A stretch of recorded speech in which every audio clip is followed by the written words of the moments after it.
আজি গোলাঘাট ত্ৰিমূৰ্তি ক্ষেত্ৰত পশ্চিম গোলাঘাট শাখা সাহিত্য সভাৰ সম্পাদক বিষয়ববীয়া প্ৰতিষ্ঠাপক দিগন্ত কুমাৰ ভূঞা, শিক্ষাবিদ ডক্টৰ তৰালী গগৈকে প্ৰমুখ্য কৰি সকলো উপস্থিত থাকি সুধাকণ্ঠ ডক্টৰ ভূপেন হাজৰিকাদেৱৰ জন্ম শতবাৰ্ষিকী উদযাপন উপলক্ষে সুধাকণ্ঠগৰাকীক শ্ৰদ্ধাঞ্জলি জ্ঞাপন কৰে। লগতে পশ্চিম গোলাঘাট শাখা সাহিত্য সভাই আয়োজন কৰা আগন্তুক গ্ৰন্থমেলাত সুধাকণ্ঠগৰাকীৰ স্মৃতিত এভাগী অনুষ্ঠান অনুষ্ঠিত কৰাৰ সিদ্ধান্ত গ্ৰহণ হৈছে বুলি মত প্ৰকাশ কৰি গোলাঘাটবাসী ৰাইজক সহায় সহযোগিতা আগবঢ়াবলৈ অনুৰোধ জনায় উদ্যোক্তাসকলে।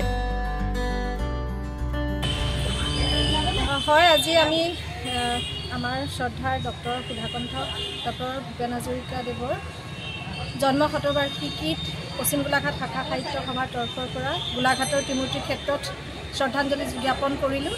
ইতিমধ্যে আমাৰ পশ্চিম গোলাঘাট শাখা সাহিত্য সভাৰ প্ৰতিষ্ঠাপক শ্ৰদ্ধা দিগন্ত কুমাৰ ভূঞা ডাঙৰীয়া, জ্যেষ্ঠ আমাৰ বিষয়ববীয়া তৰালী গগৈ বাইদেউকে প্ৰমুখ্য কৰি পশ্চিম গোলাঘাট শাখা সাহিত্য সভাৰ সকলো বিষয়ববীয়া সদস্য ইয়াত উপস্থিত থাকি তেখেতলৈ আমাৰ শ্ৰদ্ধাঞ্জলি জ্ঞাপন কৰা হয়।